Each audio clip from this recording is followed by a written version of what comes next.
nosotros pues les vamos a explicar sobre la creación de un cómic, qué aspectos van a tener en cuenta para crear un cómic y ustedes mismos por una página web realizarán su propio cómic. Tendrán no sé,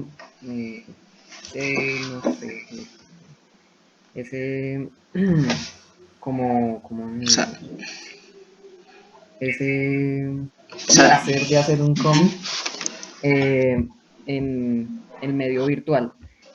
Yo tengo una página y pues si la profesora me permite, yo les comparto pantalla sí, en cuanto ya terminemos la la presentación presentación. con el señor Ok, y la invitado. persona el invitado, Es el Ah, ok. director ¿cuál de es su la Comic Con nombre? Colombia.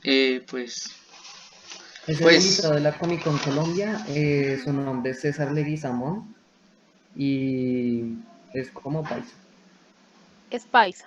Ok, sí. listo. Y que en cuanto a sus estudios, háblenos un poco de él para poderlo de pronto Pues el interpretar. ¿Me señor recuerdan el nombre? César Leguizamón. Ok, listo. Háblanos un poco de él, de lo que conocen. Sabemos que es el director de la Comic Con Colombia. Eh, Ujú. para esto tuvo que estudiar mucho sobre cómics. Además de cómics, tuvo que estudiar mucho la historia de los superhéroes, de varios, no solo de superhéroes, también historias de, no sé, de series, de actores, también debe saber de actores, de representantes de de los cómics. Ok.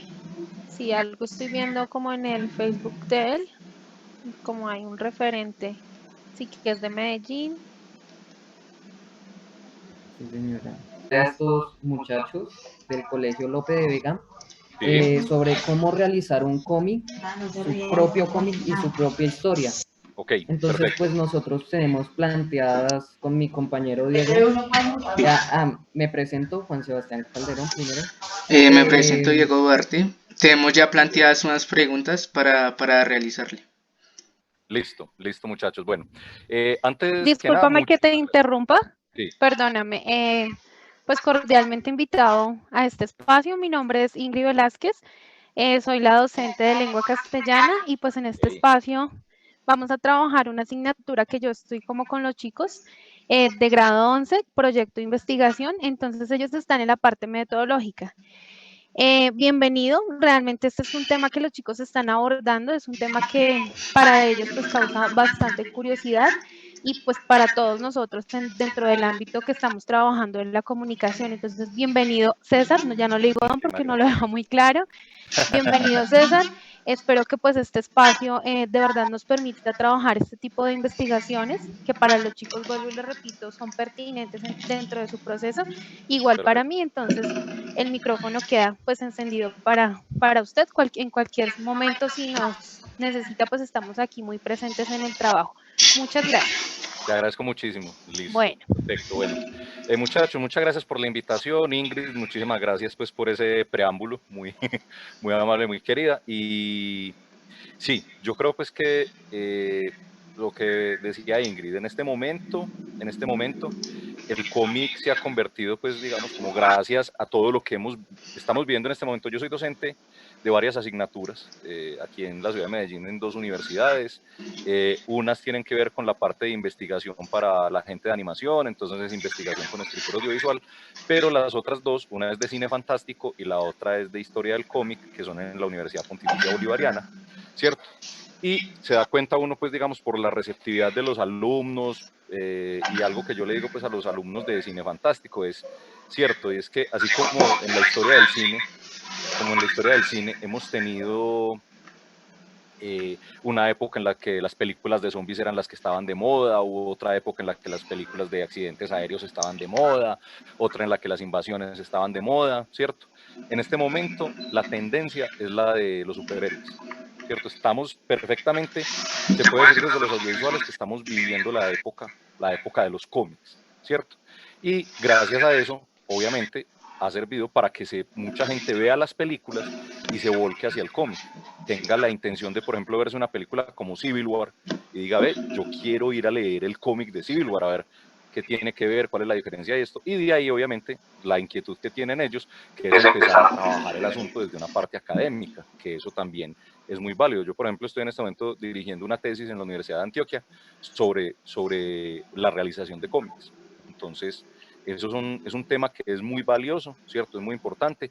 Les quiero hacer una pequeña aclaración. Yo trabajo con el tema de historia del cómic, con el tema del lenguaje, con la parte de producción, todo eso, pero yo no dibujo. O sea que lo único que no les puedo dar son consejos de ilustración, les puedo dar consejos de el proceso, les puedo dar consejos de muchas cosas.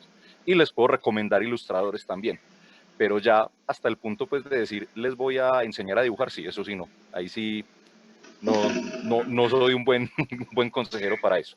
Entonces, muchachos, dicen que tenían unas preguntas, arranquemos, soy todo oídos. Bueno, listo, sí señor. Entonces la primera pregunta que tendremos es la siguiente. ¿Qué pautas utilizaríamos para la realización de un cómic teniendo en cuenta los colores, la forma y su estructura? Listo, bueno, me parece una muy buena pregunta y esto va de la mano de todo proceso creativo, ¿cierto? Desde una pintura, una fotografía, pasando por cualquier tipo, incluso la escritura de un libro. Ustedes lo primero que deben tener en cuenta, muchachos, ustedes lo primero que deben pensar es en la idea. Eso es lo primero, es lo básico. Hay una idea, aterricen bien la idea. ¿Qué quieren hacer, cierto? Usted no puede decir, voy a hacer un cómic, ¿de qué? Ah, yo no sé, pero voy a empezar a dibujar. No, usted debe primero aterrizar la idea, usted debe tener como esa, ¿cómo se llama eso? Esa lógica, ¿cierto? Esa lógica de qué es lo que va a hacer, ¿cierto? Hoy me voy a vestir, listo, ¿cómo me voy a vestir hoy? ¿Cierto? Usted no puede llegar y vestirse como, digamos, con lo que caiga, porque entonces lo que caiga, si le cayeron 2 pantalones, entonces usted tiene que poner el pantalón de pantalón y otro pantalón de camisa, ¿cierto? Usted tiene que tener muy clara esa idea, eso es lo primero, ¿listo? Luego de tener la idea, empezar a escribir. Es muy importante ese proceso de escritura porque eso es la planeación de cualquier cosa, ¿cierto? Usted tiene que tener una idea y está muy bien que usted la tenga aquí en la cabeza, pero como estamos hablando de una historia, usted la tiene que escribir. Entonces, primero, muy cortico, ¿de qué se va a tratar? Como que se sueña usted. Yo esto le digo a los alumnos míos, que sería pues digamos algo así como hacer un argumento de la historia. Se parece mucho a cuando uno mira en las páginas de cine, que usted dice, me voy a ir a ver una película. Ahí hay una sinopsis. La diferencia entre la sinopsis y el argumento es que la sinopsis le deja a usted abierta la idea, ¿cierto? Porque si yo le cuento la historia completa de la película, usted no va a ir al cine. Entonces yo tengo que dejarle abierto, entonces usted le dicen en la película, es la historia de una pareja que se enamoran, pero es un amor imposible. ¿Serán capaces de salir adelante con este amor? ¿Cierto? Entonces, ¿usted a qué va a la película? A ver si son capaces de salir adelante con el amor. Pero en el argumento usted sí tiene que saber cómo termina la historia, porque usted de ahí es que va a empezar a escribir, ¿cierto? Entonces, es muy importante, haga su argumento, escriba lo que le quede completico, y ya de ahí empiece a trabajar como todo ese asunto de cómo más o cómo se sueña usted la historia, ¿cierto? De ahí obviamente empieza usted a hacer un tratamiento que es cuáles son los personajes, dónde va a ocurrir la historia, ¿cierto? Como toda esa construcción, yo esto lo comparo como cuando usted está construyendo una casa o un edificio, cuando usted empieza a hacer como el listado de lo que necesita, los materiales que necesita, qué empleados necesita, qué terreno va a utilizar, qué características debe tener el terreno, ¿cierto? Cuánto tiempo piensa que se va a demorar en esto, ¿cierto? Todo ese proceso es una planeación que es muy importante para que todo salga bien, ¿cierto? Porque si usted no planea bien las cosas en la construcción de un edificio, se le cae. Es así de fácil. ¿Por qué? Porque no hizo bien los cimientos, no hizo bien las columnas, entonces obviamente usted hace un edificio y se le va abajo. Hasta una casa que es de un solo piso, con un medio temblorcito o con alguien que se le apoyó mal apoyado contra un muro, se le viene abajo la casa, ¿cierto? Es eso. Entonces es muy importante esta parte, tener esa estructura y usted empezar a hacer, listo, ¿dónde va a ser? Ah, yo quiero construir la historia en Bogotá, listo. ¿En Bogotá en qué año? ¿Lo queremos ahorita en el 2020? ¿Lo queremos en el 2019? ¿Lo queremos en el 2005? ¿Lo queremos en 1937? ¿Lo queremos en 1800? ¿Cómo va a ser esa Bogotá? ¿Dónde se la imagina usted? ¿Qué es lo que quiere hacer usted? Yo, por ejemplo, conozco a la gente de Go Up Comics, que son una gente de allá de Bogotá, y tienen una historia que se llama Bogotá Masacre Zombie. No sé si la conocen. Si no la conocen, los invito a que la busquen. Yo la he visto en librería Panamericana y supongo pues que en otras librerías y en otras puestos de venta de cómics pues que tengan ustedes allá en Bogotá se consigue. Y es muy interesante porque obviamente, y es la lógica, ellos dijeron, vamos a escribir una historia de zombies. ¿Dónde la escribimos? Donde es natural para nosotros. ¿Qué era natural para ellos? Bogotá. Entonces, contemos la historia en Bogotá, ¿cierto? Y es muy lógico porque hasta Stan Lee hacía eso, pues ya falleció tristemente. A usted le preguntaba a Stan Lee, pero venga, ¿usted por qué casi que el 90% de sus personajes los ubica en Nueva York, sabiendo que Estados Unidos es tan grande y el mundo es tan grande? Y la respuesta de él era esa, es que yo vivo en Nueva York y es lo que yo conozco. Entonces era donde él se sentía cómodo, para contar sus historias, ¿cierto? Entonces, es eso, usted se ubica donde usted se sienta cómodo. Si usted dice, no, es que yo quiero hacer la historia en Managua, en Nicaragua, usted tiene que ir a investigar cómo es Managua, de qué se trata, y lo mismo, en qué año, cómo va a ser. Entonces tiene que mirar cómo es la cultura, cómo es la parte sociopolítica, absolutamente todo, para usted ubicar a los personajes. El personaje, y ya pasando a los personajes, entonces definir quiénes son y empezar a construirlos. Entonces, física, psicológicamente, todo eso, ¿cierto? Para usted ya imaginarse cómo es el personaje, para que usted ya lo tenga súper claro, muchachos. Y obviamente, cuando usted ya se lo imaginó, cuando usted ya tiene eso, ahí sí empieza a dibujar y empieza a bocetear. Entonces, ¿cómo me imagino yo mi ciudad donde va a ser? Ahí ya empieza usted a hacer los fondos, a hacer los lugares, ¿cierto? Todo eso. Luego, ¿cómo me imagino los personajes? Entonces ya usted empieza. Y como usted ya tiene una hoja de vida que le dice cómo son los personajes, entonces ya usted tiene una cosa mucho más clara, muchísimo más clara de cómo va a ser el personaje. Después de eso, ya empiece usted a escribir el resto de la historia, porque usted ya tiene una idea de dónde va a ocurrir, cómo va a ocurrir, etcétera, etcétera. Entonces ya usted lo que hace simplemente es coger ese argumento y empezar a sacar pedacitos, ¿cierto? Entonces hay un pedazo en el que súper necesario tiene que presentar a los personajes. Ese sería una primera revista o un primer capítulo. Entonces, cómo son los personajes, relaciones, que eso usted lo escribió cuando describió a los personajes. Entonces, ¿qué relación tiene el personaje A con el personaje B? ¿Qué relación tiene este personaje que está por allá, que en la nomenclatura le dio usted por poner un personaje N, por allá muy perdido, pero que en algún momento se va a cruzar con el personaje A, con el personaje B, con el Z, ¿cierto? Y usted mirará cómo hace relaciones. Entonces ya usted empieza a unir, usted lo que hace es ya como empezar a tejer y atar cabos.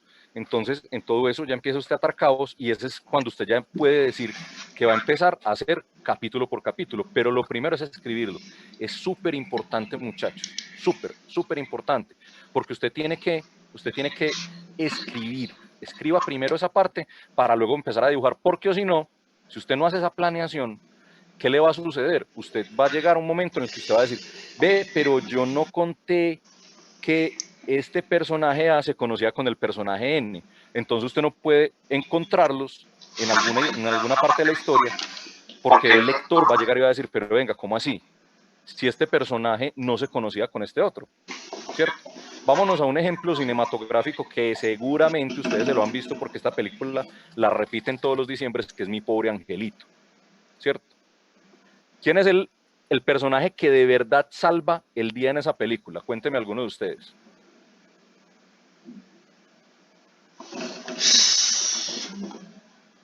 Nada.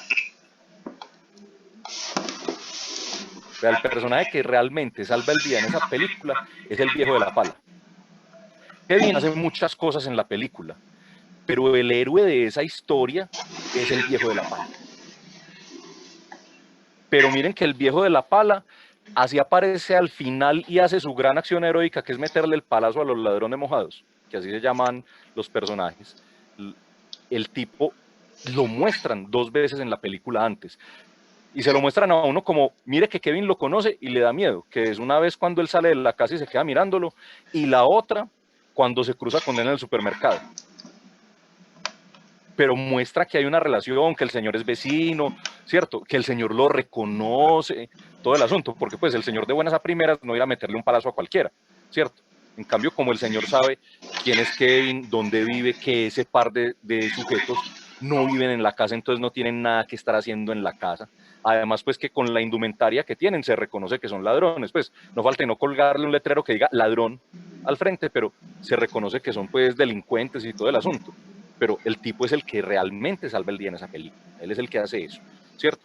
Entonces, importante muchachos, esa estructura, estructuren todo muy bien, y ya cuando vayan a pasar a hacer la revista, que ustedes ya tienen su historia escrita, es muy importante, esperen, yo cojo por aquí un papel, voy a rayar, pero no son dibujos, ¿listo? Para que no digan, ah, nos dijo que no dibujaba, pero es para mostrarles una cosita.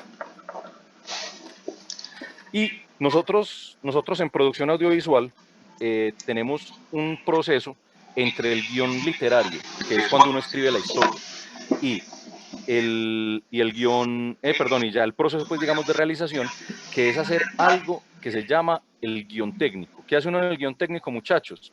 Definir los planos que va a hacer. Entonces, ese proceso sería algo así como usted coger un papel y fijarse cómo quiere usted que se distribuya la historia, ¿cierto? Entonces usted puede, incluso si quiere, hacer primero en esa escritura como la importancia de cada parte de lo que va a pasar. ¿Y usted qué hace?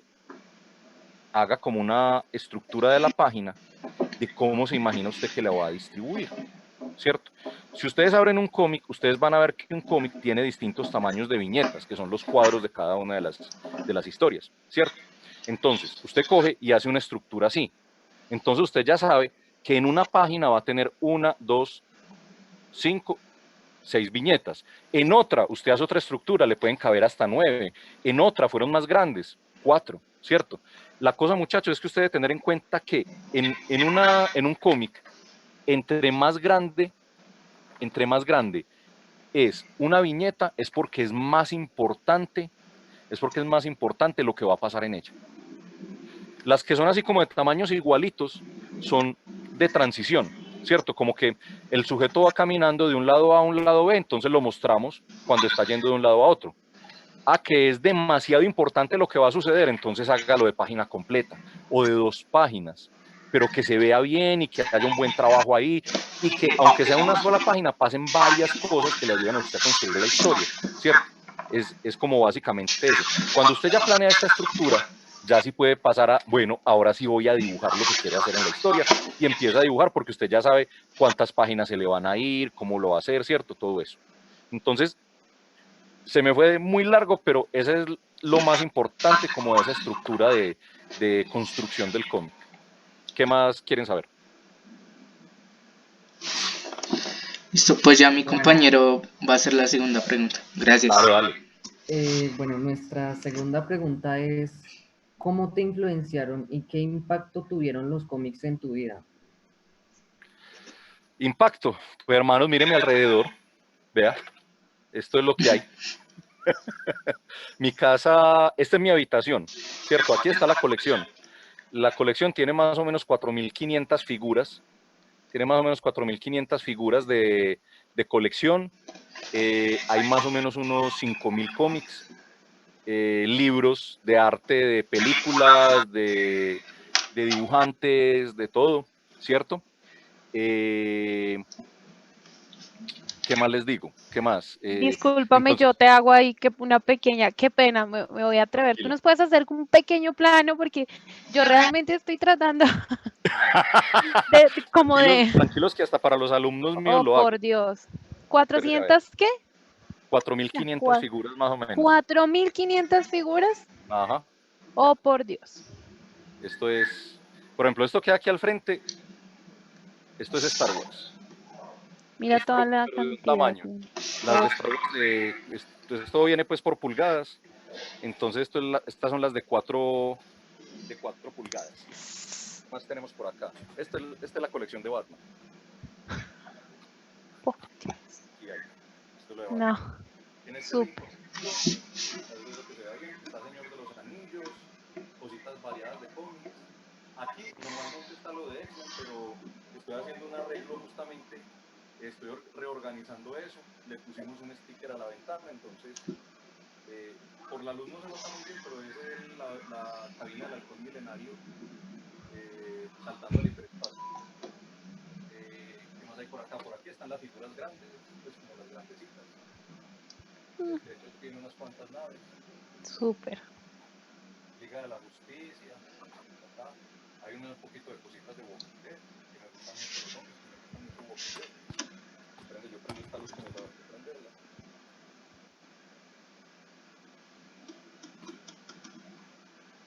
Este espacio de acá es el espacio de las figuras, pues digamos como las joyas de la corona. Ahí hay figuras que son importantes, que son valiosas,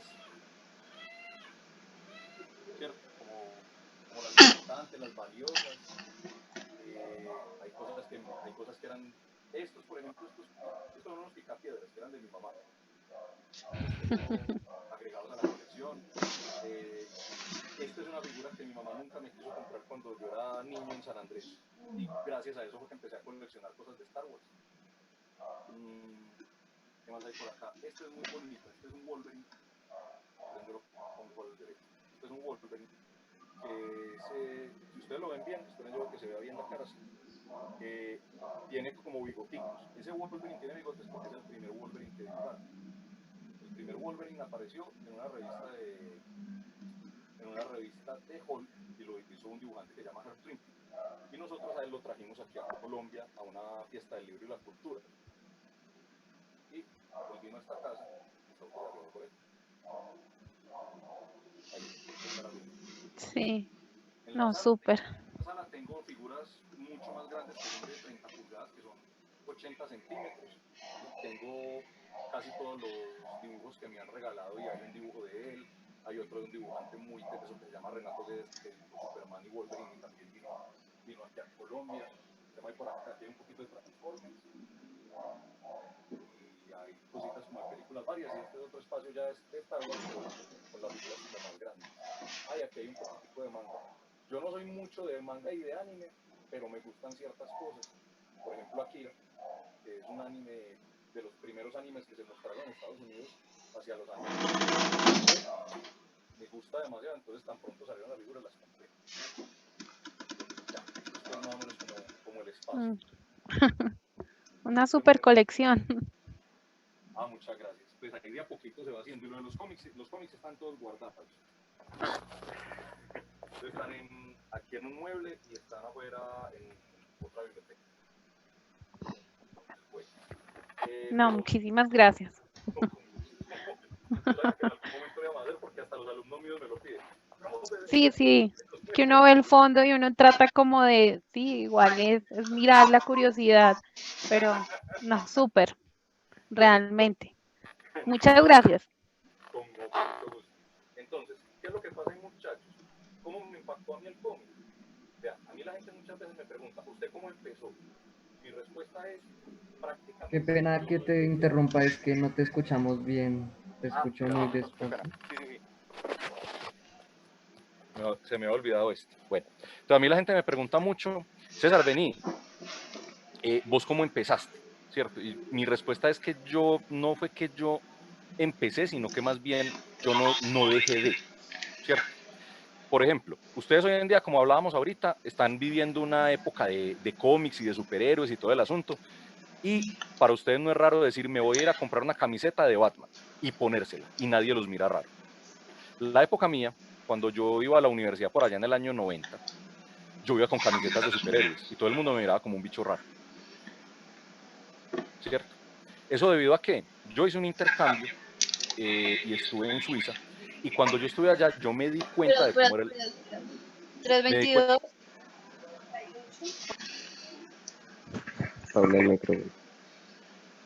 ¿Todavía me oyen? Sí, sí se oye, sí se oye. Bueno, Sí, señor, sí. entonces me di cuenta cómo era el asunto del cómic y del cine fantástico por fuera del país, en el mundo entero, ¿cierto? En esa época no había internet como para uno decir, voy a ver cómo está la movida del cómic en Alemania. Entonces, cuando yo estuve allá, yo sí me di cuenta cómo eran las cosas, ¿cierto?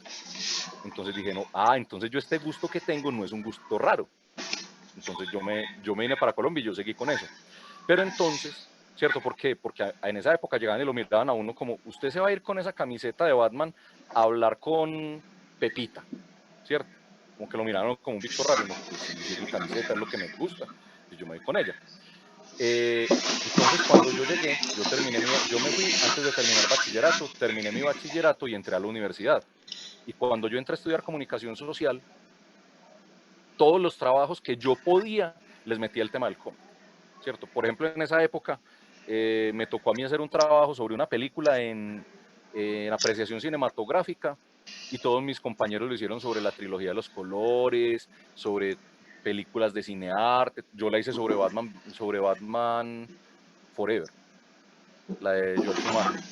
Y los compañeros que las hicieron de cinearte y eso sacaban 3,5, 4, 3,8, algunos la perdieron y yo saqué 5, ¿cierto? Salía que estoy en un Porque yo proyecto siempre he acá, visto que este asunto es un asunto que tiene mucha tela de dónde cortar. Incluso uno de los primeros documentos que yo escribí para mi materia se llama El cómic más que un juego de niños, porque es que la gente todavía lo piensa en menor medida, pero en esa época sí que era cierto, la gente creía que los cómics eran solo para niños y casi que creían que eran niños los que los hacían, ¿cierto? Como que nunca pensaban que detrás de la producción de un cómic había todo un proceso como el que les acabo de describir, por ejemplo, ¿cierto? Es que hacer un cómic se compara con hacer un capítulo de un programa de televisión prácticamente, en cuanto a la estructura de la parte, pues digamos, de producción.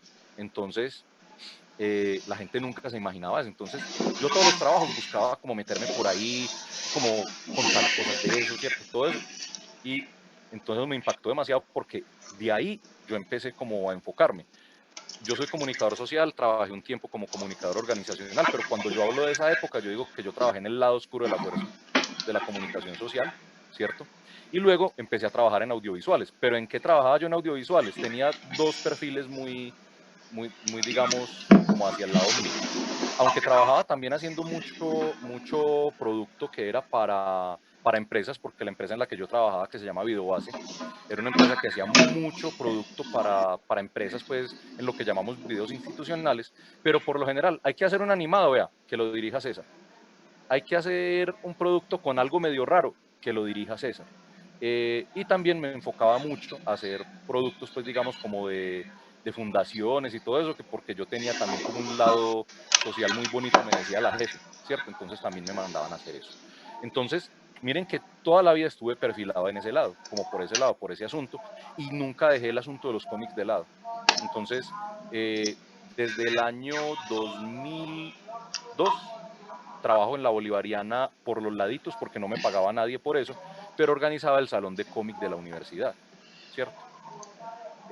Organizaba el salón de cómic de la universidad y empecé a dictar clases desde el 2004.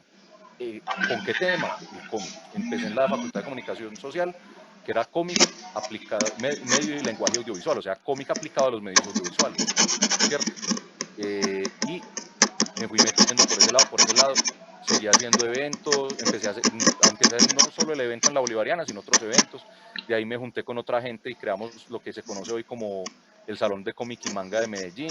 Fuimos el Salón de Cómic de la Fiesta del Libro y la Cultura aquí en la ciudad, que es lo que ustedes conocen en Bogotá como la Feria del Libro, ¿cierto? Hicimos eso. ¿Qué más hicimos? Trabajamos y seguía trabajando en eso hasta que un día por todo eso que hago y por todo lo que me veían en un lado, en el otro, y trabajando con eventos en centros comerciales, todo eso, me di cuenta que trabajaba con Comic Con sin saberlo y me nombraron director académico de Comic Con Colombia y en esas estamos, muchachos. Entonces miren el impacto que tiene, pero ¿debido a qué? A que yo decidí que lo iba a tomar como un asunto formal, como un asunto de estudio, como un asunto de investigación, como un asunto serio, ¿cierto? Como les digo yo, que el cómic es más que un juego de niños. Es por eso, porque dije, voy a arrancar por esta línea y se va a volver, ahorita que estamos hablando de investigación, se va a volver mi línea de investigación, ¿cierto? Y gracias a eso, por ejemplo, en la Universidad Pontificia Bolivariana donde yo trabajo, uno de los requisitos para ser docente es que la persona tenga una maestría. Pero llegan y me miran a mí y me dicen, usted no tiene maestría, pero es que no hay nadie que tenga ese conocimiento que tiene usted. Y si aquí alguien debiera tener una maestría sobre ese tema, es usted. Incluso en este momento estamos planeando hacer una maestría para el Pascual Bravo sobre este tema. Y ya me dijeron, usted tiene que dictar clase ahí, no sabemos cómo va a ser, porque supuestamente para usted dictar clase de maestría tiene que tener maestría. No sabemos cómo vamos a hacer, pero usted va a dictar clase ahí, porque es necesario, ¿cierto? Entonces, justamente por ese lado, porque me perfilé y porque empecé a hacerlo como un tema serio. Entonces, no es solo de qué bacano coleccionar, de tan bonito esto, de esto y lo otro, sino también, muchachos, meterle las ganas y el asunto de hacerlo algo académico y de tomarlo en serio y de hacerlo, como les decía, una línea de investigación. ¿Otra pregunta? Pues listo, muchas gracias. Sí, muchas Muy gracias. chévere todo eso, todos esos muñecos y toda la Sí, toda colección, la fabuloso. colección. Sin No, palabras. Ojo, están diciendo la palabra prohibida, no son muñecos, son no son figuras de muñecos. colección o Figuras, figuras de Bueno, figuras. bueno, pero mucho cuidado. Esa es la palabra prohibida para usted vea. Usted no le puede, hay palabras en este mundo en el que yo me muevo que usted no puede decir. Usted un otaku no le puede decir que el otaku es cómic, que el manga es cómic. Y sí lo es, ¿cierto? Pero usted se lo dice y el otaku se raja las vestiduras y hace implosión frente a usted, ¿cierto? De la rabia que le da. Usted no le puede decir a un coleccionista los muñecos o muñequitos, ¿cierto? Son figuras de colección o figuras de acción. Usted no le puede decir, a ver qué otro, usted no le puede decir a un cosplayer el disfraz. Usted le puede hacer lo que quiera.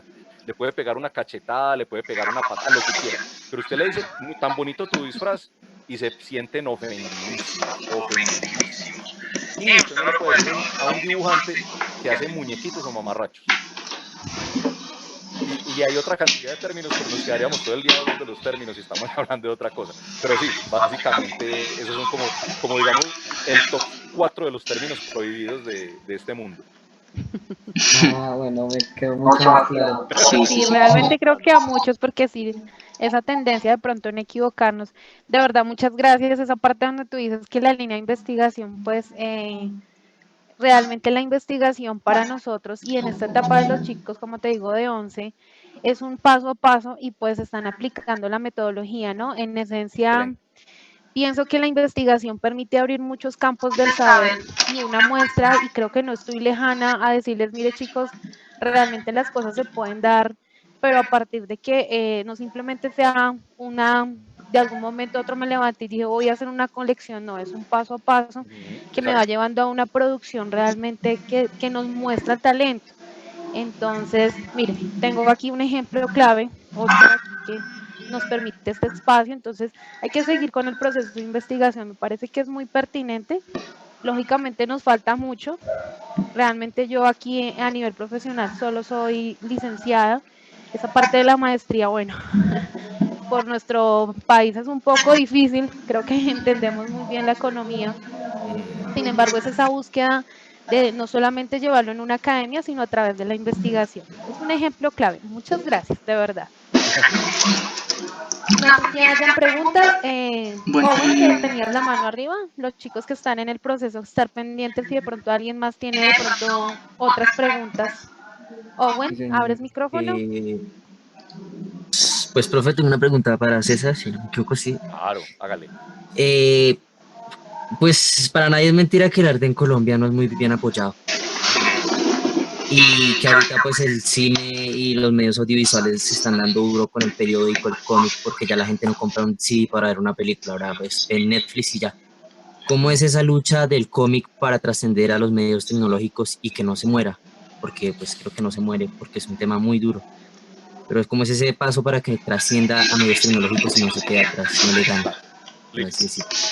Bueno, vea hermano, yo se lo voy a decir, vamos a hablar primero en el asunto, digamos, como global, y luego lo aterrizamos aquí a Colombia. Listo. A nivel mundial, el cómic, digamos, siempre ha sido una cosa muy clara y es que es una base de historias, ¿cierto? Seguramente ustedes han visto muchas historias en televisión y en cine que son un cómic originalmente y usted no lo sabía, ¿cierto? El caso, por ejemplo, de V for Vendetta, de Alan Moore, que es un cómic, es una novela gráfica y la llevaron al cine. Hay otra también que la gente se sorprende mucho, es Walking Dead. Walking Dead es un cómic de una editorial que se llama Image Comics.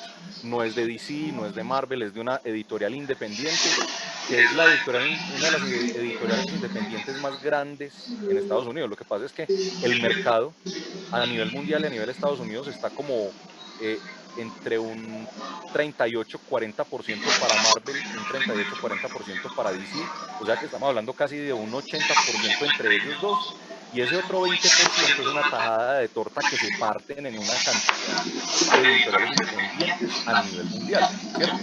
Pero existen, y de ahí salen demasiadas ideas, de ahí salen demasiadas ideas para realizar, para realizar producciones audiovisuales, ¿cierto? De la misma manera, hay muchos productos que pasan de ser un videojuego, que pasan de ser una película, una serie de televisión a ser cómics, se hace el proceso inverso. Por ejemplo, hace muchos años había una serie que se llama Buffy la Cazavampiros. Después de que se acabó la serie de televisión, hicieron cómic de eso. Lo hizo una editorial que se llama Dark Horse Comics. Lo mismo pasó, por ejemplo, con Smallville. Smallville, que era la serie pues, de Superman joven, de cómo Clark empezó pues, como en sus primeros días y todo el asunto. Después de que se acabó en la 10ª temporada de Smallville, pasaron a hacer un cómic que se llamaba Smallville Año 1, ¿cierto? Entonces, miren que tienen como cierta relación, ¿cierto? Tienen como cierta relación. Y hoy nosotros hablamos de una realidad en el mundo de todo lo que es la industria del entretenimiento, que el que no lo haga va a morir lentamente porque se va a ir deshaciendo o se va a ir como secando como una flor o una mata que usted no le echa agua. Y es que tienen que entender que esto ya no es solo de un solo medio, sino que todo tiene que ser transmediático. O sea, tiene que atravesar de un medio a otro. Usted hizo un cómic, pero usted tiene que ver cómo lo vuelve un videojuego, cómo lo vuelve una serie animada, cómo lo vuelve una cosa, cómo lo vuelve la otra. ¿Listo? Y con respecto, por ejemplo, a la industria cinematográfica, esa ha sido una pelea de toda la vida entre el cine y el entretenimiento casero. Tan pronto apareció la televisión como una alternativa de usted puede ver algo en una pantalla en su casa, ya no tiene que ir a cine, ¿cierto? El cine y la televisión empezaron una carrera. Entonces, que apareció el cine 3D, entonces vamos a llevarle 3D a las casas. Que apareció el sonido estéreo, entonces vamos a buscar la manera de que el sonido sea estéreo también en los hogares. Que ya no es estéreo, sino 5.1, entonces vamos a poner 5.1 en las salas de cine. No, entonces también para las casas. Y así, siempre ha sido así, ¿cierto? Miren tanto así que hoy existen estas salas de cine que se llaman las 4DX o las 4X, que te sacan de la experiencia solamente de estar visualizando y la silla le vibra a uno y le cae agua y que sale humo y una cosa y la otra, porque usted en su casa si no va a tener a una persona con un spray echándole agua, ¿cierto? Todo eso. Entonces, es justamente a eso ha llegado el cine para ganarle la carrera al entretenimiento casero, ¿cierto?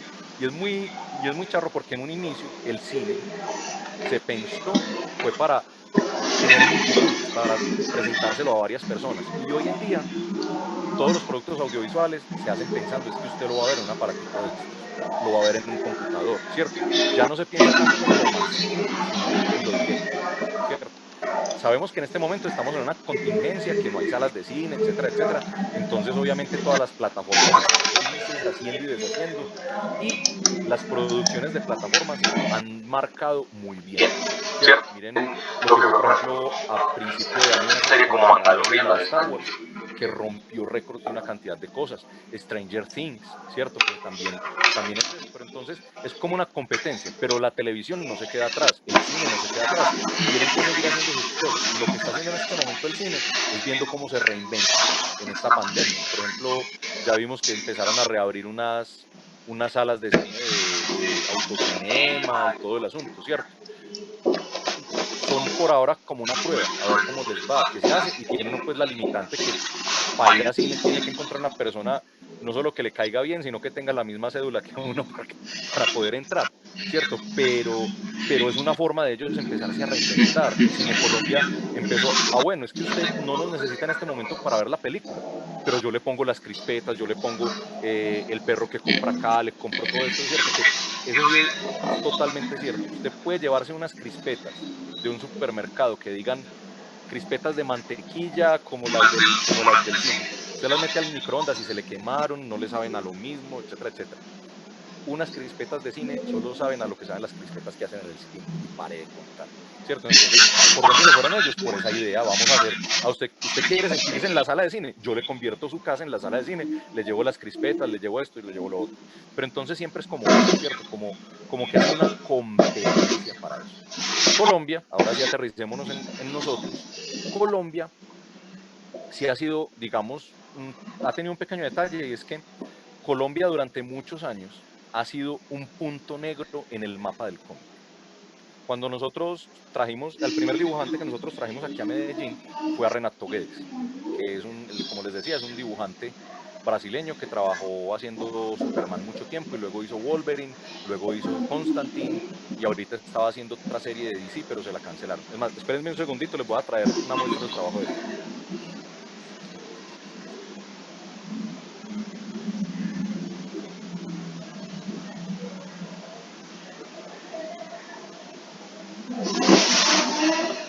Si ustedes tienen la oportunidad de hacer otra pregunta, lo pueden hacer, ¿listo?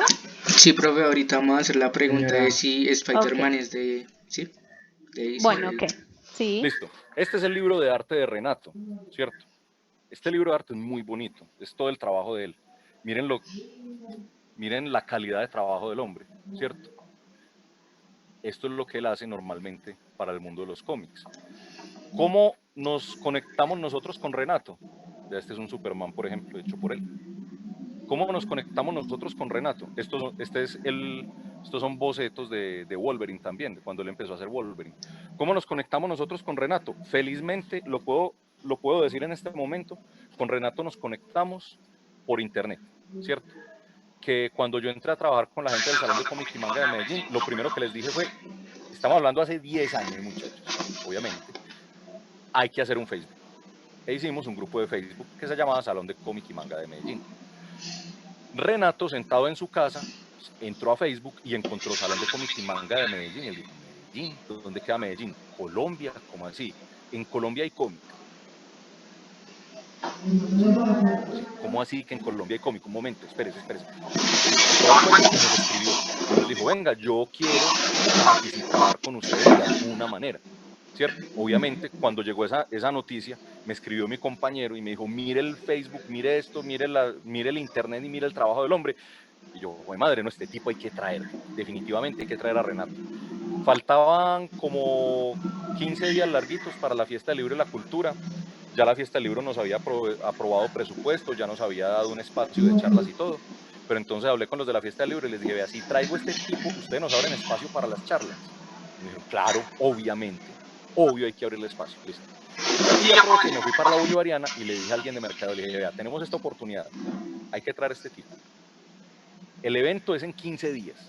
Tenemos estos 15 días para organizar las cosas y una cosa muy bacana que hizo Renato fue decirme, hermano, yo hago lo que sea. Si usted me dice que me vaya a pie, me voy a pie. Hago lo que sea, pero yo quiero estar allá y conocer cómo es el asunto del cómic en Colombia, ¿cierto? Entonces Renato, le planteamos, bueno, la universidad dice que pone la plata para tus pasajes, para la estadía, para esto y lo otro, pero hay que dictar un rápido de dibujo, o sea, un curso rápido de dibujo, un curso lo dictamos en 3 tardes en la universidad, y él dijo, de una, yo lo dicto, no tengo ningún problema, ¿cierto? Entonces, también fue una cosa de muy buena voluntad de él, no nos cobró un peso, y se hizo el curso, todo el asunto, y nos fue súper bien en esa experiencia con él, ¿cierto? Pero entonces, ¿y él a qué vino? A conocer el asunto del cómic aquí en Colombia. ¿Qué era lo que pasaba? ¿Cómo era el asunto? Porque él viviendo en Brasil no tenía idea de cómo era el asunto del cómic aquí en Colombia. Y él nos decía, es que DC Comics y Marvel Comics pasan por Colombia como si no existiera, ¿cierto? ¿Debido a qué? A que nosotros en Colombia hace muchos años tenemos una ley que se llama la ley de vivienda. esa ley del libro durante mucho tiempo tuvo un parágrafo que decía, bueno, ¿qué hace la ley del libro en pocas palabras? Le quita los impuestos a la producción editorial. Entonces usted va a traer libros a Colombia, puede traer producción editorial, ¿cierto? Y no le cobran impuestos. Esa es una ventaja muy grande. Entonces usted puede importar libros, entonces es muy bueno porque si usted tiene 100 pesos para traer libros, usted trae los 100 pesos completicos. No tiene que pensar que de esos 100 pesos tiene que pagar 20 pesos de impuestos, entonces no está trayendo 100 sino solo 80, ¿cierto? Que es una ecuación matemática que hay que hacer pues, en el momento de meterse a ese negocio. Pero tenía un parágrafo que decía que ni los libros de astronomía, de astrología, perdón, o sea, todos esos que del horóscopo y todo el asunto, ni la pornografía, ni el cómic tenían esa exención. Entonces, claro, si usted traía cómics en esa época, usted decía, tengo 100 pesos para traer cosas, entonces ya no voy a traer cómics, ¿cierto? Entonces, la industria del cómic dejó de traer revistas de cómics aquí a Colombia. Usted antes iba a una panadería y encontraba cómics, estamos hablando de los 80. Usted iba a una panadería y encontraba cómics. Usted iba a la farmacia y encontraba cómics. Usted iba a cualquier parte y encontraba cómics. Yo crecí leyendo cómics. Yo aprendí a leer viendo cómics porque nos pasaban los cómics, vea, entreténgase un ratico. Entonces, usted obviamente se entretenía mucho leyendo Superman, Batman, todo eso. Pero hay una brecha en varias generaciones que no vieron cómics. Entonces, si usted no ve cómics disponibles a la venta, usted no va a tener la inquietud para dibujarlos. Usted no va a decir, ve, qué bacano esto. ¿Ustedes por qué tienen esta inquietud ahora? Porque lo están viendo en cine, porque a eventos como la Feria del Libro en Bogotá, como el Sofa, como ahora nosotros que estamos yendo con la Comic Con, usted va y encuentra cómics, ¿cierto? Entonces, una ventaja muy grande, una ventaja grandísima. Pero, para la gente de, digamos, que vivió durante los años 90, su adolescencia y eso no existía. Entonces, no existía el interés para el asunto, ¿cierto? Entonces, como no existía ese interés, no se metían por ese lado. Entonces, por eso el cómic estuvo aquí mucho tiempo parado en Colombia y apenas estamos como moviéndonos. Hay editoriales como la que les mencioné ahora, que es Go Up Comics, hay otra que se llama Venegra, hay gente que hace esfuerzos individuales muy buenos y hay artistas colombianos trabajando para Estados Unidos ya, ¿cierto? Que era algo que antes uno no lo veía, se veía en muy poquitos casos. Por ejemplo, hay dos colombianos que trabajaron para Marvel Comics y llegaron a hacer cuando Marvel hacía por allá en los 80s, las revistas de Star Wars, trabajaron para ellos haciendo cosas para las revistas de Star Wars. Uno se llama Al Williamson, que era hijo de un norteamericano de una señora de Bogotá, y Carlos Garzón, que era bogotano, ¿cierto? Que era colombiano 100%, no colomboamericano como Williamson. Y los dos trabajaron para Marvel Comics, se fueron para Estados Unidos y se fueron, pues ellos trabajaban en llave, y se fueron para Estados Unidos y empezaron a trabajar juntos para Marvel Comics. Entonces, es parte, pues, digamos, de la historia del cómic colombiano. Aquí hubo una historia muy buena hace muchos años que se llamaba Hombres de Acero, que era sobre el ejército, pero tristemente se acabó porque amenazaron al dibujante que fuera guerrillero. Entonces la revista se fue a pique, ¿cierto? Y de ahí, como les digo, en este momento tenemos como un renacer del asunto. ¿Por qué? Porque usted ya está viendo. ¿Cómo empezó, digamos, un poquito esa inquietud? Los pelados que hace unos 10 años empezaron a ver mucho anime. Entonces veían el anime y se dieron cuenta que detrás del anime estaba el manga. Y el manga es narración gráfica. Entonces, yo voy a empezar a dibujar. Y hay gente que empezó a dibujar con esa inquietud, todo el asunto y todo eso.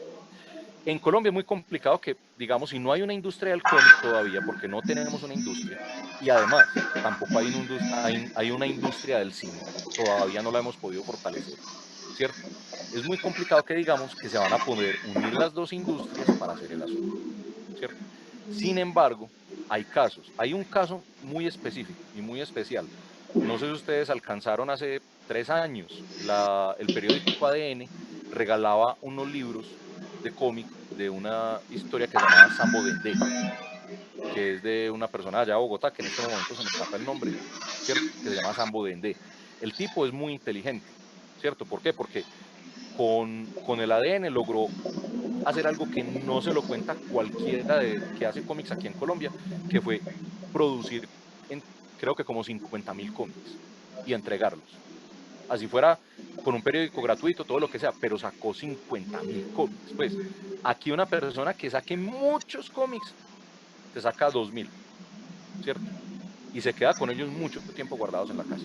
Este tipo sacó 50.000 cómics y tuvo distribución nacional, ¿cierto? Ahora, que todos los libros hayan quedado en manos de las personas, que todo el que lo recibió se lo leyó, ya es otra cosa que hay que entrar a analizar con más profundidad, pero al menos logró la distribución, que eso es mucha gracia. Y de ahí, como logró eso, se fue, se sentó con un productor y le dijo, vea, saqué 50.000 de estos, mire la historia. E hizo un animado y ahora está trabajando en una producción live action. Live action es con actores, ¿cierto? No sé en qué parte irá del proceso. Yo vi un tráiler el año pasado en la Comic Con, ¿cierto? Un tráiler de eso en la Comic Con del año pasado, con actores de primera línea colombianos y todo, pues el tipo le está metiendo al asunto, ¿cierto? Entonces, es una forma de llegarle a la gente, pero que hay que hacerlo y es con las uñas, muchachos. Aquí esto hay que moverlo con las uñas. Como decía Owen cuando hizo la pregunta, no, aquí el arte no se apoya mucho, que digamos, pues es una cosa que usted tiene que buscar y buscar y buscar, pero hay medios, hay formas de hacerlo. Aquí hay gente que se mete mucho con lo de las becas de cultura, del ministerio, que una cosa de la otra, de las secretarías de cultura de los departamentos, de los municipios, de los distritos. Entonces, que la guerrean por ahí, ¿cierto? Obviamente, la mayoría de esas becas de cultura van para cantantes, bailarines, teatro, una cosa y la otra, pero hay gente que logra hacerlo. El socio mío del Salón de Cómic y Manga de Medellín se llama Carlos Granda. Hace unos años se ganó una beca y logró publicar un cómic que se llamó Fantasmagoria. No lo tengo por aquí a la mano. Pero logró publicar un compendio de varios artistas. Entonces, son formas de hacerlo, de hacerlo. Pero sí, pues, hasta ahora que uno diga que el cómic ha alimentado mucho la industria audiovisual aquí en Colombia, no es tan cierto, la verdad. Pero se ha logrado, pues, por ejemplo, el ejemplo de San Lorenzo, a mí me parece un ejemplo muy claro y me parece muy berraco ese tipo, porque fue capaz de salir adelante con eso. ¿Quedamos bien o bueno? ¿Le debo algo de la respuesta? Si se lo debo, quedamos dígamelo. súper bien. Súper bien. Listo, si Gracias. tiene alguna inquietud adicional, no es sino que diga. Adames, ¿tú tenías alguna pregunta? ¿O ustedes van a retomar? César, como pues, digámoslo así, creador o desarrollador de los cómics como tal, ¿cómo hace para encontrar la inspiración a una nueva idea?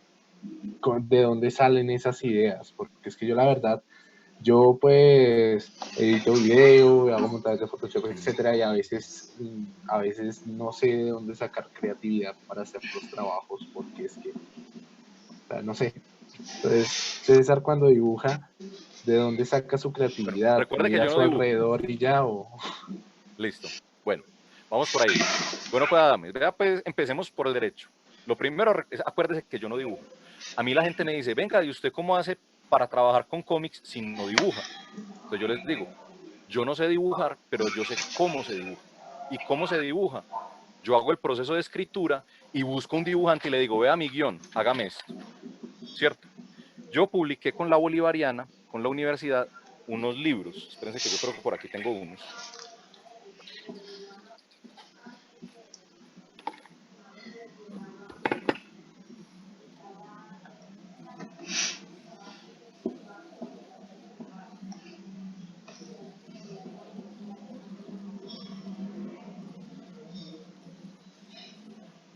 Con la Bolivariana hice unos libros. ¿Sobre qué? Una necesidad que tenía la universidad, que era hacer la historia de la universidad en cómic, ¿cierto? Entonces yo me metí en el proceso y dije, bueno, yo conozco unos ilustradores, todo el asunto, entonces los contratamos para que hagan esto, pero yo hice el guión y les hice como toda la parte del tratamiento, todo lo otro que yo les explicaba, lo que no tenía que ver con dibujo, lo hice yo, ¿cierto? Entonces yo era el que estaba encima de ellos, bueno, ¿cuándo me van a entregar? Se les ponían lo que llamamos unas deadline, ¿cuándo me entrega capítulo 1? ¿Cuándo me entrega capítulo 2? ¿Cuándo me entrega capítulo 3? Así, ¿cierto? Y así logramos hacer este producto que es, y se hizo pues en estilo manga, porque era pues como algo que llamaba mucho la atención, ¿cierto? Y es la historia de la universidad en esto, ¿cierto? Otro cómic que hicimos, les voy a mostrar una paginita de estas a color porque tiene unas páginas insertas a color. Otro cómic que hicimos en la universidad fue, y para todo el mundo cuando yo cuento esto se le hace rarísimo, hicimos un curso de latín en cómics. Y la gente es como, un curso de latín, ¿cierto? Porque el latín lo asocian con lenguas muertas y con una cosa y la otra. Y yo sí, es un curso de latín. Pues, ¿por qué? Porque en esa época el vicerrector académico era un padre que se llamaba el padre José Iván Ramírez, y el tipo le encantaba el cómic. Entonces, él me dijo, César, y justamente fue paralelo con esto, me dijo, César, vamos a hacer 2 cómics. Uno es el de la historia de la universidad y el otro para el asunto del curso de latín, porque el tipo sabía latín, sabía griego, sabía una cantidad de lenguas de estas. Entonces me dijo, vamos a empezar, ese va a ser como un piloto, lo hicimos y nos fue demasiado bien, tanto así que nosotros estábamos en preproducción todavía, y en Argentina, en Alemania, en varios países se dieron cuenta que lo estábamos haciendo y estaban así, esperando a que saliera, ¿cierto? Porque querían ver cómo era el asunto de cómo así que usted hace un cómic para enseñar latín, ¿cierto? Justamente era eso. Y se sale de la estructura de lo que usted normalmente ve en un curso de inglés, por ejemplo, que usted ve el libro del curso de inglés y son unos dibujitos ahí muy sencillitos, como muy bobitos y todo eso. Esto ya eran historias, entonces usted entendía la historia, y así fue como yo aprendí a leer español en pocas palabras, ¿cierto? Leyendo cómics. Entonces, porque usted ve la situación completa, no solo un tipo por allá parado con una palabrita al lado, sino en todo un proceso de diálogo con otro sujeto, en unas situaciones, etcétera, etcétera, ¿cierto? Entonces, una de las fuentes de inspiración es eso, una necesidad. ¿Quién la tiene? Gente, ¿cierto? Entonces, Adames, por eso no me preocupe, hay mucha gente que tiene la necesidad de hacerlo. En este momento, cuando yo hablo, por ejemplo, de esos procesos creativos con los alumnos míos, yo les digo, vea, hay mucha gente que tiene una cantidad de historias escritas, muchas, y no las han publicado y no han hecho nada porque están esperando a que por arte de magia les caiga un productor de cine y le diga, yo quiero hacer su película para su historia para cine. Pero es que usted primero tiene que pasar por otros lados. Usted no sale, vea muchacho, usted no sale de estudiar administración de empresas a que lo nombren un gerente de una multinacional. Usted no sale de graduarse de medicina a que lo nombren ministro de salud. Usted no sale de estudiar producción audiovisual a que lo lleven a volverse el director top de Hollywood. Esto es un proceso, usted tiene que empezar lo mismo con las historias. Entonces hay mucha gente, por ejemplo, vos puedes ser muy bueno en el contar la historia gráficamente en una edición, haciendo cosas en Photoshop, haciendo tu edición en video, pero puedes nutrirte de las ideas de otras personas, obviamente, diciéndole, ve Juan Sebastián, vos que escribiste una historia, hagámosla en video, préstamela y hagámosla en video, ¿cierto? Ya cuando vos tenés como, digamos, ese bagaje de, cogí la historia de Juan Sebastián, cogí la historia de Owen, cogí la historia de Paula, la de Laura, ya hiciste varias, ahora ya puedo inspirar. La literatura es otro punto de creación, ¿cierto? Por ejemplo, uno de los cómics que más se hace a nivel mundial es el de los 3 mosqueteros, Drácula. Una cantidad de historias, porque en este momento ya son historias libres de derechos de autor. Entonces las editoriales, como no tienen que pagar el proceso creativo, no tienen que pagarle a alguien por hacer la historia, simplemente tienen que pagarle a una persona porque haga pues como ya la adaptación y lo vuelva un cómic. Entonces es mucho más fácil, es mucho más económico. Entonces podés también pensar en, voy a buscar cuentos que haya por ahí, voy a empezar a contarlos. Y va a llegar un momento en que vas a estar en ese proceso y vas a decir, se me ocurrió una idea para una historia. O, hermano, la vida misma, es que la vida es una historia. La vida es una historia. Y yo, por ejemplo, en las clases mías, yo intento siempre ponerle ejemplos a los muchachos, porque es que es mucho más bonito y mucho más sabroso que uno le cuenten las cosas con narrativa, que ve qué bacano lo que me está contando este man, y así por los laditos le meto el tema de clase, que uno llegara ahí como a vomitar como si fuera una Wikipedia, datos y nombres y cosas por el estilo, ¿cierto? Entonces, eso de contar historia lo tenemos todos nosotros. Entonces, usted siéntese a mirar la vida alrededor, mira a ver qué ve usted por ahí, o su misma vida. Uno muchas veces no se da cuenta y a uno le pasan cosas que son dignas de contar. ¿Cuáles son las más dignas de contar? Esas cosas que a usted le pasan a Adames, que usted dice, esto solo me pasa a mí. Así de sencillo. No, es que a mí solo me pasa esto. Para empezar, ahí ya tiene una idea. Esas historias, las aventuras y desventuras de Adames, lo que le pasa a usted, empiece a contar eso. Ya, le aseguro que eso le trae público. En Estados Unidos existía un creativo de cómics que se llamaba Harvey Pekar. Harvey era un tipo que trabajaba en un hospital de veteranos de guerra en Estados Unidos. Y el tipo tenía la vida más X del mundo, pues. Imagínense, un tipo que trabaja en un archivo. ¿Cuál era el trabajo de él? Recibir una enfermera. Harvey, búsqueme la carpeta de tal señor. Ir y buscarla, entregársela. Llegaban y le traían una carpeta con los exámenes del señor. Ve, estos son los exámenes que hay que meterlos. Hasta que un día estaba parado en un supermercado y tenía delante una señora. Él dice que era una señora judía, ¿cierto? Entonces la señora le empezó a pelear a la cajera porque vea, recuerden que en Estados Unidos se utiliza mucho el cuento de los cupones que usted encuentra en el periódico y eso para los descuentos. Entonces la señora peleándole a la cajera, vea, yo estoy llevando este vaso que dice aquí en el cupón que tengo un descuento de tanto por ciento por el vaso, pero estoy llevando también otros 5 vasos, o sea que llevo 6 vasos. Entonces usted me tiene que dar este descuento sobre los 6 vasos. Y era una pelea así, y el tipo desesperado, además el tipo era medio cascarrabias, desesperado porque la señora adelante en el supermercado no le solucionaba, la cajera no lo iba a atender nunca y él se estaba aburriendo de hacer fila. Y cuando él llegó y dijo, es que esto solo me pasa a mí.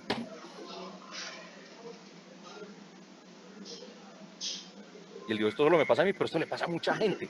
Que no falta el que está adelante, que le pelea a la cajera, que esto y lo otro. Y yo mientras tanto ahí, ¿qué? ¿Yo quién soy? Y tuvo un golpe de suerte y era que el tipo conocía a Bob Crumb. Bob Crumb es uno de los artistas de cómics independiente más tesos que hay en Estados Unidos. Lo conoció por allá, incluso la película existe, si la pueden buscar, se llama American Splendor, como el cómic, o Esplendor Americano, pues, pero en español la tradujeron como Maravillas Americanas, algo así, pero American Splendor se llama la película, es una película que la hizo HBO, hace ya como 18 años, 20 años creo, pero es muy interesante porque es la historia del tipo, y el tipo, esto solo me pasa a mí. Dijo, ve, yo debería hacer la historia. Y se sentó, y ustedes si ven la película van a ver que el tipo llegó y hizo esto y empezó a dibujar, ¿cierto? Él no hizo el guión directamente, pero entonces hizo muñequitos de palitos con los diálogos. Y habló con Crumb y le dijo, vea, dibújenme esto. Y Bob Crumb, muerto de la risa, le dijo, hágale, empecemos a hacer eso. Y empezaron a hacerlo. Y llegó a ser el cómic independiente más vendido en Estados Unidos. ¿A punta de qué? Lo que me pasa a mí. Era la vida de él. Las aventuras y desventuras de Harvey Pekar, de ese tamaño, así. Incluso el tipo es tan, como digamos, de malas, que era el que le hacían bullying en los amiguitos. La película empieza con él pidiendo confites con los amiguitos cuando era niño, y todos los amiguitos disfrazados, y llega la señora y le da a los amiguitos, y tú eres Superman, y tú eres no sé quién, y él parado vestido normal. ¿Y tú quién eres? Ah, yo soy Harvey Pekar, ya, así de sencillo, ¿cierto? Porque él no se disfrazaba. Entonces, y los amiguitos le hacían bullying y todo el asunto. Entonces, temas, hermano, para contar es lo que hay, la vida misma, una noticia. Una de las películas que se ganó el Oscar hace como 6 años fue Fargo. ¿Y qué es Fargo? Una historia de una toma de una embajada. ¿Cierto? Cuento una historia. Aquí en Colombia hace muchos años se hizo una película sobre la toma de la embajada de Perú.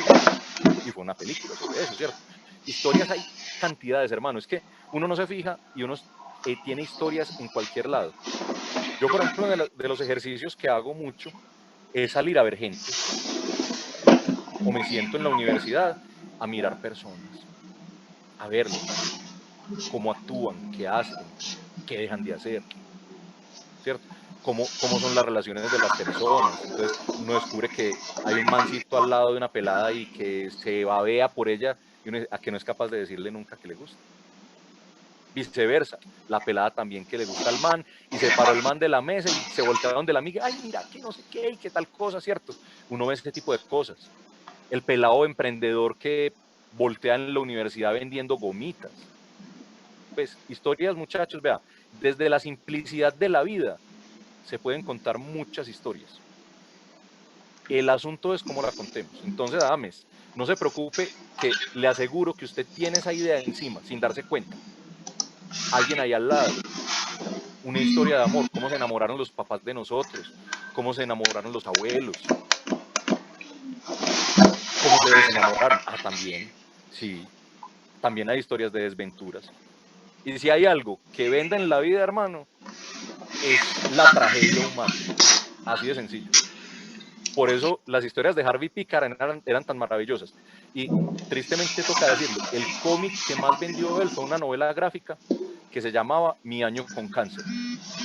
Y fue que le descubrieron que tenía cáncer de próstata y todo el proceso que hicieron para poderlo, para el tratamiento y todo el asunto, entonces cómo fue la historia y no sé qué, y fue el cómic que más se vendió. Eso demuestra que la tragedia humana es lo que más vende, ¿cierto? Pero también era un proceso muy bonito porque él lo utilizó como catarsis y como una terapia para el proceso. Todos sabemos que un proceso de cáncer no es fácil, entonces es él contando ese proceso del cáncer. Desde sus ojos lo contaba y contrató a un artista porque él tampoco dibujaba, contrató a un artista para contarlo y el libro se llama Mi año con cáncer, ¿cierto?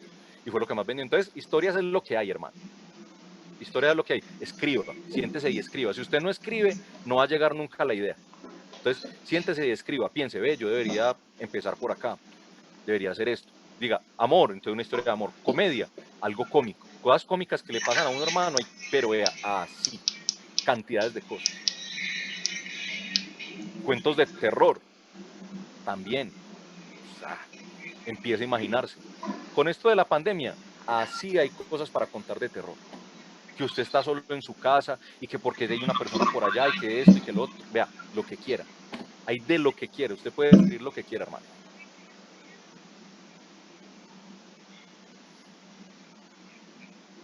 Muchas gracias, César. Con gusto, dame. Bueno, muchas gracias por este tiempo que nos regaló No, César. muchachos, con mucho gusto. Muy buena la explicación de todo y muy chévere la charla. Impresionante. No, no, es con muchísimo gusto, muchachos. No, para eso estamos. Por ahí está, pues, digamos, para que me sigan, ahí está mi canal de YouTube, que es @YoSeLeguizamón, pero yo sé de Yo César, no de saber, porque yo no me las sé todas. Entonces, yo sé de Yo sé Leguizamón, para que me sigan, que por ahí hay un poco de... Hay cositas interesantes, hay payasadas, hay de todo un poquito, pero vale la pena, pues, que entren por ahí. Ahí estamos montando algunas cosas, por ejemplo, unos directos que hemos hecho con Comic Con, si les gusta el tema. Por ejemplo, hay una entrevista a Nadine, el de Nadine Comics, el caricaturista, él está ahí. Le hicimos una entrevista hablando acerca de derechos de autor y hablando un poquito del trabajo de él, ¿cierto? Hay de todo un poquito ahí en el canal. Entonces, para que si les interesa, les gusta, pasen y le den la ojeadita y le den seguir, ¿cierto? Y todo el asunto. Para que me sigan, por favor. No, y lo que necesiten, muchachos, con el mayor de los gustos, pues, no tengo ningún problema en atenderlos. Si quieren que volvamos a hacer una charla, bienvenidos. Mientras podamos cuadrar horarios como hoy, a la hora. Perfecto. Y recuerden que la idea está ahí alrededor de ustedes. Es que usted no se da cuenta, usted tiene para contar todo. Y se lo voy a decir de esta manera, muchachos, y no es culpa de ustedes. Uno de los problemas de inspiración que ustedes pueden tener es por la forma como nosotros nos expresamos. ¿Por qué? Se lo voy a poner así de sencillo. Vaya, pregúntele a su abuelita, al final del día, ¿qué hizo hoy? Y le aseguro que su abuelita empieza. Pues vea, yo me desperté a las 6:30 de la mañana. Me fui para la cocina, me serví un café mientras hacíamos el desayuno, el desayuno fueron huevos, pan, los huevos pericos como me han gustado siempre, ¿cierto? El pan, entonces al pan le eché mantequilla, le eché mermelada, después me subí, bueno, no sé si su abuelita se bañará antes o después, pero también le cuenta que se bañó, ¿cierto? Me vestí, estuve un rato en la sala, como no puedo salir, entonces estuve en la sala, estuve tejiendo, le tejí un buzo a la niña de no sé quiéncito y me quedó súper bonito. Y vamos a las 9 de la mañana y ya le ha contado una cantidad de cosas. En cambio yo le digo a usted, ¿qué hizo hoy? Nada. No hizo nada. Ah, bueno, estudié. Ah, ya. Y no hizo nada más. Entonces, usted ni fue al baño, usted no se bañó, usted no desayunó, usted no almorzó, usted no comió, usted no hizo nada, nada, absolutamente nada. Y vuelvo y les digo, es culpa de qué, ese afán en el que vivimos nosotros, que no lo tiene su abuelita. Entonces su abuelita sí tiene la facilidad narrativa de contarle la vida. Nosotros no. Empieza a pensar un poquito ese tipo de cosas. ¿Qué hice yo hoy? Recapitule, ¿qué hice yo hoy? ¿Y qué vale la pena de lo que yo hice hoy para contar? También. Vea, yo hace 8 días me puse a la tarea, bueno, ya un poquito más, como 10 días, me puse a la tarea de esto que les mostré de Star Wars, estaba vuelto pedazos, súper desordenado, no tenía luz, una cantidad de cosas. Y me puse a la tarea de bajarlos y limpiarlos uno por uno, para luego de bajarlos todos, ponerle la iluminación, volverlos a montar, reorganizarlos de otra manera, todo el asunto. Y ríanse, hice 5 directos de eso. Y no tenía un gentío, pero tenía siempre conectadas entre 14 y 15 personas. Pegados nada más, viéndome limpiar muñecos y diciéndoles, esta es la princesa Leia, esta es de una colección que viene en una caja, que la venden nada más en la tienda de Disney y es así, así, así, contando la historia de cada figura. Y la gente lela, viéndome contar eso. Nosotros tenemos muchas cosas que contar. Ahora, que valga la pena o no valga la pena, bueno, ahí empieza uno a mirar qué es más interesante. ¿Y quién es la medida para eso? La gente que usted tenga, sus amigos. Nunca le diga a la mamá, eso sí. Porque para la mamá, uno escribe bonito, dibuja bonito, todo es bonito. Hasta uno es bonito y uno bien feo. ¿Cierto? Entonces, no vaya a decirle a la mamá que qué tal me quedó, porque para la mamá todo es hermoso, todo es bonito. Y eso pasa mucho. Llegan unos dibujantes con unas cosas de cómic horribles. Una vez me cogió uno en un evento. Ay, venga, ¿y esto qué? Es que yo voy a empezar a publicar. Y yo, pero venga, primero muéstreme que está publicando. No, yo quiero saber cómo se publica, porque es que yo ya tengo mi cómic y me queda súper bien y no sé qué. Y yo, ¿quién le dijo a usted que dibuja bien? Mi mamá Yo le dije, no, usted, ya, primero que todo, tráigame. Y yo lo miro, y yo le digo qué tienen que hacer. Me trajo el dibujo al otro día, muchachos. Les aseguro, y yo ya les dije que yo dibujo feo. Dibujaba más feo que yo. Pero si la mamá lo ve, le va a decir que dibuja bonito. Entonces, la mamá no es un organismo de crítica. La mamá no tiene esa medida. La mamá hasta lo presenta a uno con orgullo en la calle, muchachos. Entonces, la mamá no. Vayan con sus amigos. El amigo que más bullying le hace, muéstrele a él. Ese sí es un crítico. Ese sí es un crítico. Ese sí le va a decir, no, güey, vos dibujas muy feo. O dibujas muy feo, pero la historia está buena. ¿Cierto? O le va a decir, no, esa historia sirve pataco, pero estás dibujando bonito. Entonces ahí es donde usted hace lo que le decía yo a Adames.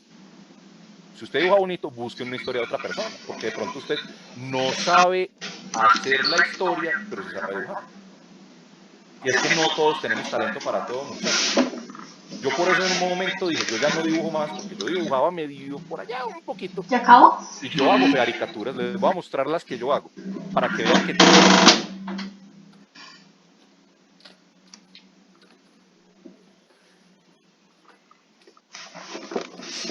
son feas. O sea, esto es una caricatura de las que yo hago. Que me puse a hacerlas en estos días por desparche en un en vivo y le decía a la gente, se la dibujo, las hicimos para ayudarle a unas peladas que una estaba recogiendo plata para una fundación. No sé. Pere. que tiene ella de perritos y otra para regalar los mercados en estos días, en las familias pobres. Pero yo dibujo feo, ¿cierto? Y yo las llamo las fearicaturas, o sea, caricaturas feas, así de sencillo. Y ese es el punto, que son caricaturas feas. Y era nada más como porque la gente le ayudara y todo el asunto. Entonces, yo dibujo feo y el man dibujaba mucho más feo que yo. Entonces, olvídense, muchachos, que la mamá no es la que les va a decir que dibuja bonito o dibuja feo. Búsquense al que le tira duro, ese sí le va a decir si está bonita o está fea la historia. ¿Listo? Entonces, con mucho gusto, muchachos, cuando quieran, con el mayor de los gustos, aquí estamos a la orden. Bueno, muchísimas gracias, César, por esta oportunidad, pues por estar obviamente en contacto con este tipo de nuevas formas literarias, porque para mí abarca realmente toda la noción de una imagen que nos cuenta y nos narra diferentes secuencias, historias, como lo está nombrando. Entonces, muchas gracias. Sé que los chicos en particular les decía por el interno que los objetivos trazados en su investigación fueron más allá, y creo que para otros que también tienen esa inquietud, pues realmente se dio un paso a paso en esta conversación. Reitero, muchas gracias, realmente estaremos en contacto, porque de pronto hay otras inquietudes con otros cursos que me gustaría quizás aprovechar este espacio, que bueno, vamos a la vanguardia de la tecnología y pues nos minimiza aquí tiempos, espacio y todo. Claro, Los chicos, no sé si quieran hacer el cierre, los chicos de la investigación, creo que Juanse ya se despidió. Sí, Diego. pues muchísimas gracias por darnos pues un poco de su tiempo. Estuvieron muy buenas pues nuestras preguntas y sus respuestas, y pues es que sabe muchísimo del tema y toda la colección que tiene. O sea, uno queda impresionado. Entonces, muchísimas gracias. Bueno, muchachos, con Sí, muchísimo gusto y igualmente. aquí a la orden, ya lo saben, ¿listo? Vale, muchas gracias. Muchas Que tengan gracias. muy buen día. A ustedes, muchachos, que estén muy bien y que la fuerza los acompañe. Gracias. Buen día. Muchísimas gracias. Con gusto.